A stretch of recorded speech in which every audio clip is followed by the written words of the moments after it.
तो अभी जो बाप दादा ने समय दिया है उसमें वैराग्य वृत्ति को इमर्ज करो, क्योंकि सेवा की खींचतान में वैराग्य वृत्ति खत्म हो जाती है। वैसे सेवा में खुशी भी मिलती है, शक्ति भी मिलती है और प्रत्यक्ष फल भी मिलता है, लेकिन बेहद का वैराग्य खत्म भी सेवा में ही होता है। इसलिए अब अपने अंदर इस वैराग्य वृत्ति को जगाओ। कल्प पहले भी बने थे, आप ही थे, और कौन थे? आप ही है ना। सिर्फ मर्ज है उसको इमर्ज करो। क्या चीज? क्या मर्ज है, क्या इमर्ज करो? बेहद का वैराग्य। जैसे सेवा के प्लान को प्रैक्टिकल में इमर्ज करते हो तब सफलता मिलती है, ऐसे अभी बेहद का वैराग्य वृत्ति को इमर्ज करो। वैराग्य के दूसरे तरफ क्या है? क्यों नहीं आ रहा बेहद का वैराग? चाहते हैं, क्यों परवश हो रहे हैं? और ऐसे ही परवश होते रहेंगे।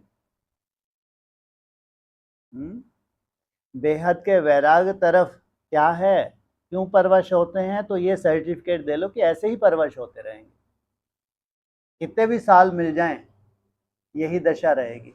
एक तरफ है वैराग, दूसरी तरफ क्या खींच रहा है आपको? राग खींच रहा है। हमारे मन बुद्धि के संस्कार है वो खींच रहे हैं, चाहे वो पदार्थ के रूप में हो, चाहे व्यक्तियों के रूप में हो, चाहे संस्कार, ये खींचते ही रहेंगे। तो वैराग्य का मतलब क्या होता है? हाँ, वैराग्य का मतलब? अरे वैरागिनी देखे संसार में, छोड़ के क्या करते हैं? चले जाते हैं, मर जाते हैं। बिना मरे स्वर्ग नहीं मिलता, तुम केवल जीव ही लपलपाते रहोगे। स्वर्ग स्वर्ग वैकुंठ तो बहुत दूर की बात है। बिना मरे स्वर्ग नहीं मिलता। वो संस्कारों से तो मरना, इसलिए कहा कोई कोई तो 10 साल समझने में लगने वाले हैं। सोचो, माना ये पुरानों को नहीं देख रहे जो सालों से चल रहे हैं, एक ही रूटीन में चल रहे हैं सालों से, तो उनको लगता है कि शायद हम बहुत बड़ी कोई तोप बन गए हैं। तो वैराग्य तो दूर दूर तक नहीं है, समझ ही नहीं है कि वास्तव में मुख्य फाउंडेशन ही वैराग है। और बिना वैराग्य के तुम्हारी केवल प्रैक्टिस है, करते रहो करते रहो, 10-15 साल भी कर लो वहीं के वहीं। ये प्रैक्टिस से नहीं, अमृत वेला उठना और फिर लगे हैं कोलू के बैल की तरह नुआ श्याम भी और संस्कार वैसे के वैसे, जीव वहीं की वहीं, आंखें वहीं की वहीं, कान वहीं के वहीं, स्पर्श वहीं का वहीं, कर्म इंद्रिय वहीं के वहीं, और लगे हैं एक दिन में मिस नहीं हो रहा चार्ट। क्या वंडरफुल खेल है ये। ऐसे ही सालों चलता रहेगा चार्ट, और कहाँ वैराग्य वृत्ति हो जाए, ये मरे पड़े हैं। अपनी देह से ही तुम पार चले गए, क्योंकि देह की बाजी लगाए बिना बाप का बन जाएं जैसा बाप चाहता है, बाप के करीब पहुंच जाए, असंभव है। जब तक तुम देह बने हुए हो तब तक असंभव। इसलिए बाबा कहते हैं कि बेहद के वैरागी बनो, तब सफलता मिलती है ना। ऐसे अभी बेहद के वैराग वृत्ति को इमर्ज करो।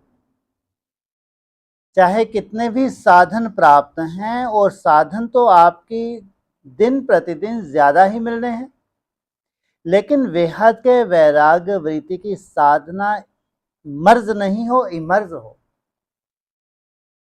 साधन मिले तो हमारा तो स्वर्ग शुरू, और साधनों में डूब के मर जाओ, यही तुम्हारा जीवन था। ऐसे ब्रह्मा कुमारी को यही तो गति हुई। जितना का सेवा का फील्ड बढ़ता रहा उतने सुविधाएं बढ़ती गई, उनका तो स्वर्ग आ गया, और शरीर छोड़ के गए, और उसके बाद वैसी ही गति होगी शरीर लेने के बाद। ऐसा नहीं कोई शरीर लेने का कोई बहुत बड़ी गति हो जाएगी, संभव ही नहीं है। जिस स्थिति में तुम शरीर छोड़ने वाले हो वही गति होनी है, कोई अलग से लॉटरी मिलने वाली नहीं है। इसलिए चाहे उनकी जो गति हुई, उनका वो लास्ट था जो मेन पुरुषार्थी जीवन था, तो तुम्हारा ये लास्ट मेन पुरुषार्थी जीवन है। जब भी शरीर छोड़ोगे उसी गति से जन्म लेगो, ये हमेशा ध्यान रखो। चाहे देहभान से मुक्त होना है, चाहे स्थूल में शरीर छोड़ना है, लेकिन गति तुम्हारे संस्कारों के अनुरूप ही होने वाली है। जो संस्कार धारण तुमने अभी तक किए हैं, यही तुम्हारे भविष्य की रूपरेखा है। तो बेहद के वैराग वृत्ति की साधना मर्ज नहीं इमर्ज हो।